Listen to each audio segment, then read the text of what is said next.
Welcome to Judy's kitchen. Judy's கிச்சனில் இன்றைக்கி நம்ம ரோட் சைட் கடையில் போய் சாப்பிட்ற பானிபூரி எப்படி வீட்டிலே செஞ்சு சாப்பிட்றது பார்க்கலாமா? இது வரைக்கும் எங்கள் சேனலில் சப்ஸ்கிரைப் பண்ணாதவங்க சப்ஸ்கிரைப் பண்ணுங்கள். அப்படி பக்கத்தில் இருக்க பெல் பட்டனையும் கிளிக் பண்ணுங்கள். இந்த பானிபூரி மசாலா பண்ணுறதுக்கு இன்றைக்கி நான் வறுத்த ரவை எடுத்துருக்கிறேன். இந்த மாதிரி பாக்கெட்டில் வந்து ஃப்ரைடு ரவா அப்படின்னு போட்டிருக்கோம், இல்லைன்னா உப்மா ரவா அப்படின்னு போட்டிருக்கோம். அது வாங்காமல் இந்த மாதிரி ரோஸ்டட் ரவா அப்படின்னு வெறுமையாக இந்த மாதிரி போட்டிருக்கோம். இந்த ரவையில் தான் நான் இன்றைக்கி பண்ண போகிறேன். இன்றைக்கி நான் 250 ml கப் அளவு எடுத்துருக்கிறேன். இந்த கப்பில் நம்ம வந்து 1.5 கப் ரவா எடுக்கலாம்.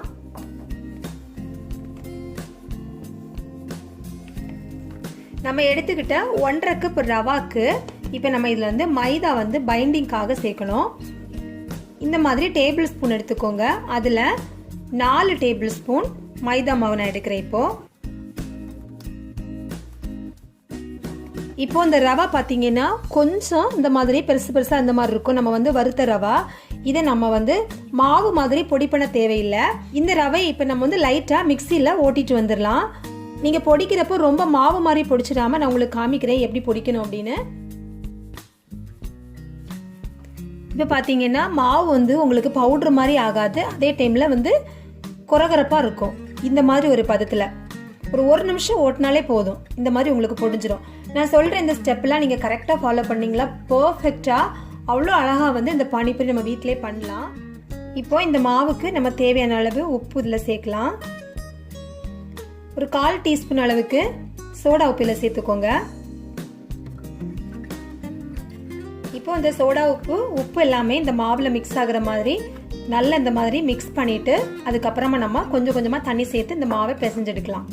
நீங்கள் இந்த மாதிரி ட்ரையாக கண்டிப்பாக வந்து நீங்கள் மிக்ஸ் பண்ணணும். அப்போ தான் இந்த சோடா உப்பு வந்து இந்த மாவில் எல்லா இடத்துலையுமே நம்மளுக்கு வந்து ஸ்ப்ரெட் ஆகும். தண்ணி வந்து நம்ம சப்பாத்தியெல்லாம் பிசைகிற மாதிரி நிறைய சேர்க்கக்கூடாது, கொஞ்சம் கொஞ்சமாக தான் சேர்க்கணும். இந்த மாவை வந்து நல்ல ஒரு கெட்டியான பதத்தில் தான் நம்ம பிசையணும். ரொம்ப லூஸாக பிசைஞ்சிட்டிங்கன்னா உங்களுக்கு வந்து பூரி ரொம்ப அந்த மாதிரி ஸ்டிஃபாக வராது. நம்ம நார்மலாக போடுற பூரி மாதிரி வந்துட்டு அப்புறமா அப்படியே வந்து அது அமுந்தி போன மாதிரி ஆயிரும். நல்லா வந்து உங்களுக்கு வந்து ஸ்டிஃபாக வந்து ரொம்ப நேரத்துக்கு இருக்கணும்னா நீங்கள் மாவை நல்லா கெட்டியாக பிசைஞ்சாதான் அந்த மாதிரி வரும். ஸோ அதனால தண்ணி சேர்க்குறப்போ ரொம்ப கவனமாக கொஞ்சம் கொஞ்சமாக சேர்த்துக்கோங்க.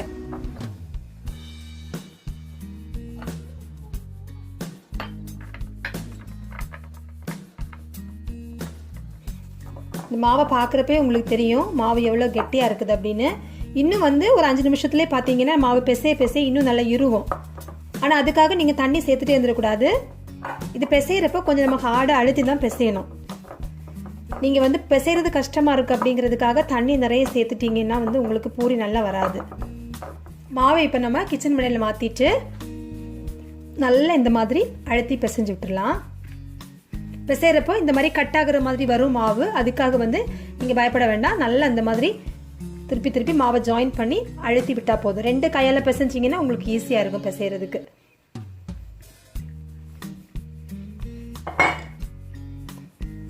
ஸோ ஒரு 5 நிமிஷம் வந்து இந்த மாவை நல்லா சாஃப்டாக நீங்கள் பிசைஞ்சு எடுத்துருங்க.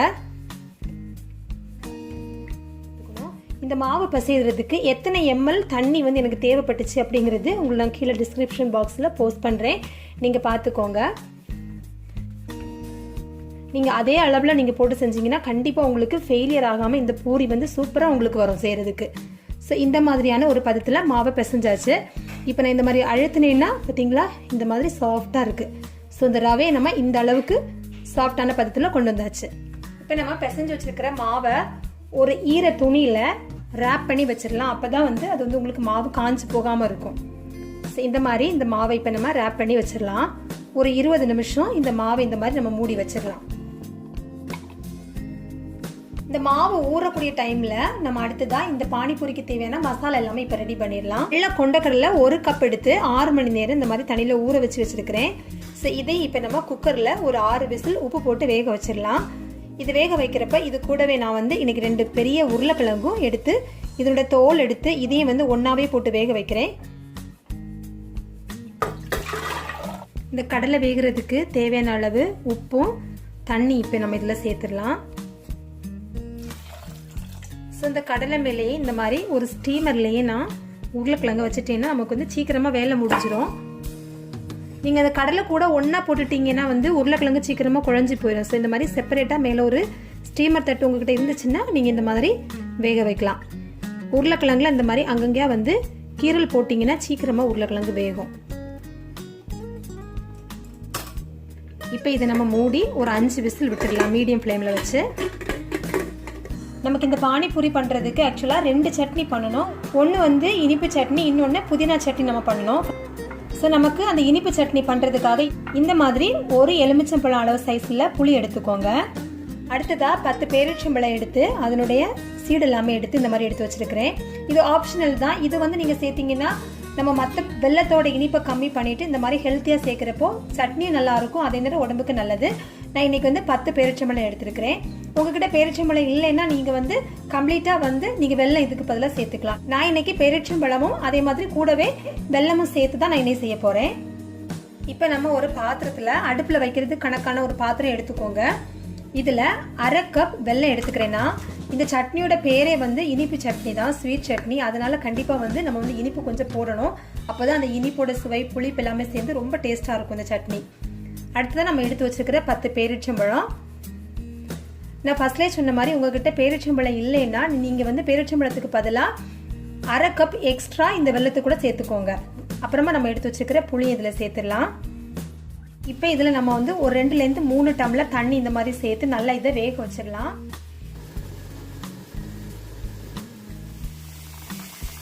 இப்போ இந்த வெல்லமும் டேட்ஸ் புளி எல்லாம் இந்த மாதிரி கொதிக்க ஆரம்பிக்கிற டைம்ல இப்போ நம்ம அடுப்பு அணைச்சி இதை ஆற வச்சிடலாம். நல்லா இது ஆறுனதுக்கு அப்புறமா நம்ம இதை வந்து ஃபில்டர் பண்ணலாம். இந்த ஃபில்டரில் வரக்கூடிய இந்த சக்கை எல்லாத்தையுமே அப்படியே எடுத்து போடாமல் நல்லா இந்த மாதிரி ஒரு ஸ்பூனால் மசிச்சு இதில் இருக்கிற ஜூஸ் எல்லாத்தையுமே நீங்கள் எடுத்துருங்க. இந்த மாதிரி நல்லா வந்து இதை வந்து எடுத்துடணும். ஸோ இதுக்கு மேலே நீங்கள் வேறு தண்ணி எக்ஸ்ட்ரா சேர்க்காம நம்ம வந்து ஃபில்டர் பண்ணி விட்டுருக்கிற இந்த தண்ணியிலேயே நீங்கள் இந்த மாதிரி 2 ஸ்பூன் விட்டு விட்டு இதை நல்லா இந்த மாதிரி மசிச்சு விட்டிங்கன்னா உங்களுக்கு வந்து கம்ப்ளீட்டாக இதை வந்து எடுத்துடலாம். வேறு நம்ம எக்ஸ்ட்ரா நீங்கள் ஃப்ரெஷ்ஷான வாட்டர் இதில் சேர்க்க வேண்டாம். ஏன்னா வந்து இந்த தண்ணி நம்மளுக்கு கரெக்டாக இருக்கும். ஸோ இந்த மாதிரி இப்போ நம்ம வந்து ஃபில்டர் பண்ணி எடுத்தாச்சு. இப்போ நம்ம வடிகட்டின இந்த தண்ணியை அதே பேன்லேயே ஊற்றிடலாம். ஏன்னா நம்ம இதில் வந்து கொஞ்சம் ஸ்பைசஸ் சேர்த்து அப்புறமா வந்து கொதிக்க வைக்கணும். பார்த்தீங்கன்னா இந்த மாதிரியான ஒரு பதத்தில் உங்களுக்கு இந்த சட்னி இருக்குது. நம்ம இதை அடுப்பில் வைக்கிறப்ப இன்னும் கொஞ்சம் கூட இதுவும் கெட்டி ஆகிடும். 1 டீஸ்பூன் மிளகாய்த்தூள், 1/2 டீஸ்பூன் மல்லித்தூள், 1/2 டீஸ்பூன் சுக்குத்தூள், 1/4 டீஸ்பூன் ஜீரகத்தூள், 1/4 டீஸ்பூன் மிளகுத்தூள், 1/4 டீஸ்பூன் சாட் மசாலா. இந்த சாட் மசாலா கண்டிப்பாக இந்த ரெசிபிக்கு நீங்கள் சேர்க்கணும். அப்போ தான் வந்து நல்லா இருக்கும். அடுத்ததாக இது ஆப்ஷனல் தான், ஆனால் இது கண்டிப்பாக வந்து சேர்ப்பாங்க. நார்த் இந்தியாவிலலாம் இது பண்ணுற கண்டிப்பாக இது சேர்ப்பாங்க. Black salt. இந்த பிளாக் சால்ட் வந்து 1/4 டீஸ்பூனுக்கு கொஞ்சம் கம்மியாக நான் இதில் சேர்க்குறேன். இப்போ கடைசியாக இதில் கொஞ்சமாக உப்பு. இப்போ இது எல்லாத்தையுமே நல்லா கலந்து விட்டு இதனோட டேஸ்ட் வந்து நீங்கள் பார்த்துக்கோங்க. உப்பு தேவைப்பட்டுச்சுனாலும் இல்லை வந்து சுகர் தேவைப்பட்டுச்சுன்னா உங்களுக்கு கொஞ்சமாக வந்து நீங்கள் வெல்லம் வந்து இதில் போட்டுக்கலாம். இதோட அளவு வந்து நீங்கள் செக் பண்ணதுக்கு அப்புறமா நீங்கள் அடுப்பில் வைங்க. உப்பு போடுறப்ப ரொம்ப கம்மியாக போட்டுக்கோங்க. ஏன்னா வந்து ஸ்வீட் சட்னிக்கு வந்து உப்போட அளவு கம்மியாக தான் இருக்கணும். பிறகு வந்து உப்பு வந்து தூக்கலாக தெரிஞ்சிடக்கூடாது. அதனால வந்து கொஞ்சம் உப்பு போட்டுக்கோங்க. இப்போ வந்து எனக்கு வந்து எல்லாமே பர்ஃபெக்டாக இருக்குது. இப்போ நான் இதை வந்து அடுப்பில் வைக்க போகிறேன்.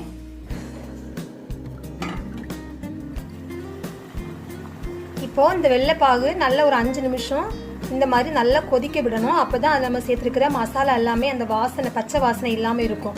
ஸோ நல்லா இந்த மாதிரி கொதிச்சதுக்கப்புறமா இப்போ நம்ம அடுப்பு அணைச்சிடலாம்.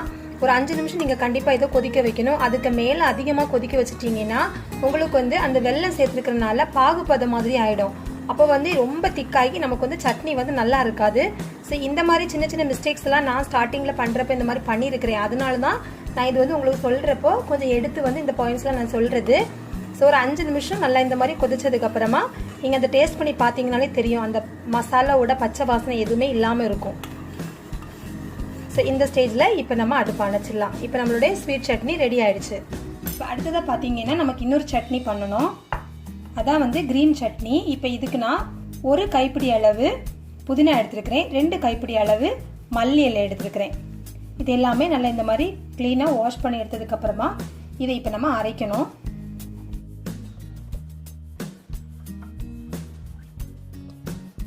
இப்போ இந்த புதினா மல்லி இலை கூட காரத்துக்கு 2 பச்சை மிளகாய் சேர்க்குறேன். உங்களுக்கு ரொம்ப ஸ்பைஸியாக பிடிக்கும்னா நீங்கள் வந்து இன்னும் 1 பச்சை மிளகாய் சேர்த்துக்கலாம். அப்புறமா 1 இன்ச் அளவு சின்ன பீஸ் அளவு இஞ்சி எடுத்துருக்கிறேன். இதையும் இப்போ நம்ம இதில் கட் பண்ணி போடலாம். ஸோ இது மூணுத்தையுமே நல்லா இப்போ ஃபைனாக வந்து அரைச்சிடலாம். இது அரைக்கிற டைமில் அரைக்கிற அளவுக்கு தேவையான அளவு தண்ணி சேர்த்து அரைச்சிக்கோங்க. அப்போ தான் உங்களுக்கு நல்லா ஃபைனாக அரைக்க முடியும். இப்போ நம்ம அரைச்சிருக்கிற இந்த புதினா பேஸ்ட் மல்லி பேஸ்ட் வந்து நம்ம வந்து நல்லா ஃபில்டர் பண்ணி எடுக்கணும். பானிபூரிக்கு நம்ம பண்ணக்கூடிய இந்த புதினா சட்னி நல்ல தண்ணியாக இருக்கணும்.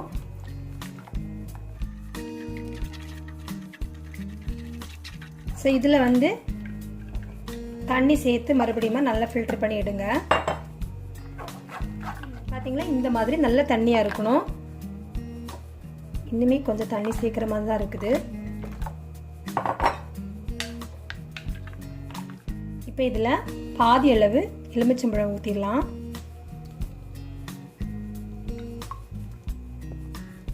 அடுத்ததாக 1 டேபிள் ஸ்பூன் சர்க்கரை சேர்க்கணும். இதில் இந்த வாட்டருக்கு தேவையான அளவு உப்பு சேர்க்கும்போது பார்த்து சேர்த்துக்கோங்க. மிக்ஸ் பண்ணி பார்த்து அந்த சர்க்கரையும் புளிப்பு எல்லாமே வந்து நல்லா மிக்ஸ் பண்ணிவிட்டு அப்புறமா உங்களுக்கு உப்போட அளவு எப்படி தேவைப்படுதோ அதுக்கேற்றபடி நீங்கள் சேர்த்துக்கோங்க. இந்த சர்க்கரையெல்லாம் நல்லா கரைகிறதுக்கு நல்லா இந்த மாதிரி ஸ்பூனால் மிக்ஸ் பண்ணி விட்டுருங்க. இந்த மாதிரி இருக்கணும், தண்ணி மாதிரி. இப்போ நம்மளுடைய பானிபூரிக்கு பானி ரெடி ஆயிடுச்சு. இப்போ அடுத்தது நம்ம இந்த பூரியில் வைக்கிறதுக்கு ஃபில்லிங் ரெடி பண்ணிடலாம். ஏற்கனவே நம்ம கொண்டக்கடலை உருளைக்கிழங்கு எல்லாம் வேக வச்சு வச்சுருக்கிறோம். அதை இப்போ நம்ம வந்து மிக்ஸ் பண்ணலாம்.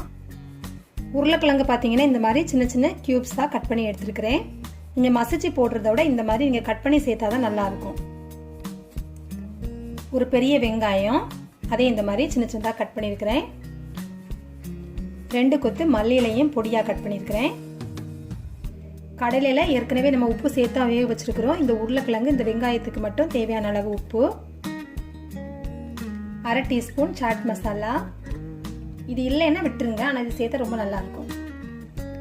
பாதி எலுமிச்சம்பழம். ஸோ எல்லாத்தையும் சேர்த்ததுக்கு அப்புறமா இந்த மாதிரி நல்லா மிக்ஸ் பண்ணி விட்டுருங்க. நீங்கள் வெள்ளை கடலைக்கு பதிலாக கருப்பு சுண்டல் இருக்கு இல்லையா, அது கூட சேர்த்துக்கலாம். அதுவும் நல்லா தான் இருக்கும்.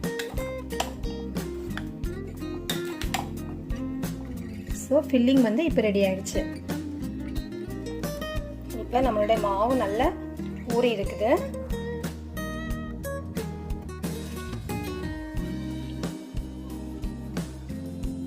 இப்போ இதில் வந்து ஒரு சின்ன போர்ஷன் எடுத்து ஃபர்ஸ்ட் நம்ம உருட்டிடலாம். மித்த மாவை நீங்கள் அந்த ஈர துணியாலே மூடி வச்சிருங்க, ஏன்னா ட்ரை ஆயிரும்.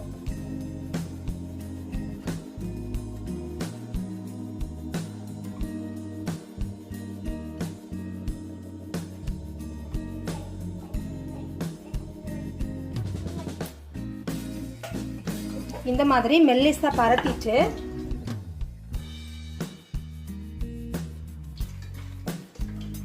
சர்க்கிள் ஷேப்ல இந்த மாதிரி கட் பண்ணி எடுத்துக்கோங்க. இந்த மாதிரி பண்ணிட்டு எக்ஸ்ட்ரா இருக்கிற மாவு எல்லாத்தையுமே எடுத்துடலாம். ஸோ இந்த மாவையுமே அடுத்தது நம்ம வந்து உருட்டி தேய்ச்சிட வேண்டியதான். நம்ம இந்த மாதிரி ஷேப் பண்ணி வச்சிருக்கிற இந்த பூரி பார்த்தீங்கன்னா கண்டிப்பாக வந்து அந்த அளவுக்கு ஃபைனாக கிடைக்காது, கொஞ்சம் திக்காக தான் இருக்கும்.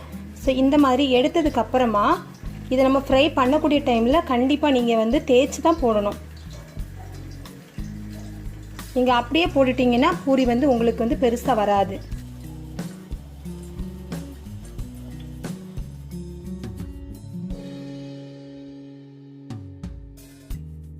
நல்லா இந்த மாதிரி ஃபைனாக தேய்ச்சிக்கோங்க. இந்த அளவுக்கு நல்லா அப்படி பேப்பர் மாதிரி இந்த மாதிரி இருந்தால் மட்டும்தான் உங்களுக்கு வந்து நல்லா ஸ்டிஃபாக வந்து பூரி உங்களுக்கு பொங்கி கிடைக்கும். இதுதான் வந்து இந்த பூரி பண்ணுறதோட சீக்ரெட்டே. நீங்கள் இப்படியே தேய்ச்சி நம்ம வந்து போட்டுட்டிங்கன்னா கண்டிப்பாக வராது.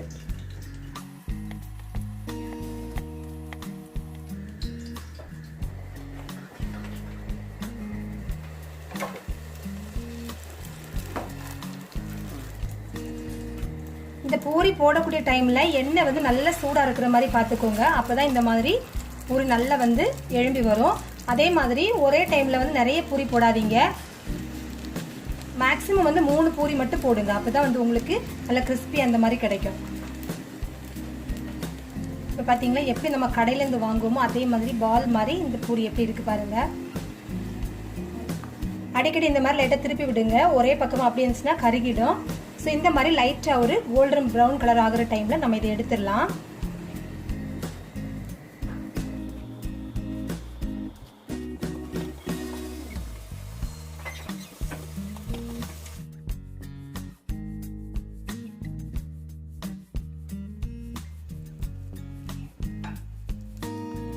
இப்போ நம்மளுடைய கிறிஸ்பியான சூப்பரான பானிபூரி ரெடி ஆயிடுச்சு. இப்போ இந்த ஃபில்லிங்ஸ் நம்ம எப்படி பண்றதுன்னு பார்க்கலாம்.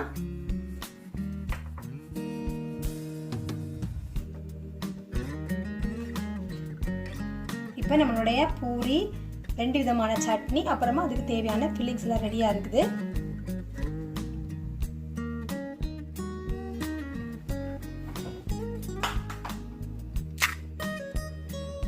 பார்த்தீங்களா எவ்வளோ கிறிஸ்பியாக நம்ம கடையில் வாங்குற மாதிரியே இருக்குது.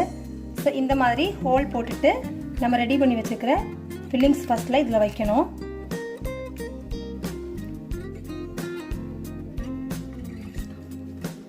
அப்புறமா இதில் கொஞ்சமாக ஸ்வீட் சட்னி, அடுத்ததாக இந்த க்ரீன் சட்னி வந்து நம்ம அப்படியே டிப் பண்ணி எடுக்கிறனாலும் எடுத்துக்கலாம், இல்லை வந்து இப்படினாலும் ஊற்றி வேணாலும் சாப்பிடலாம்.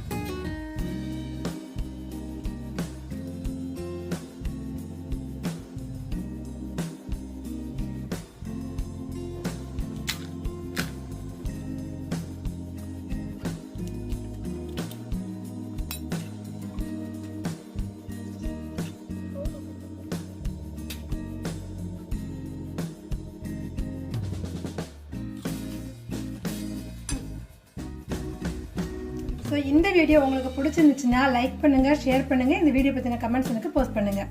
தேங்க்யூ.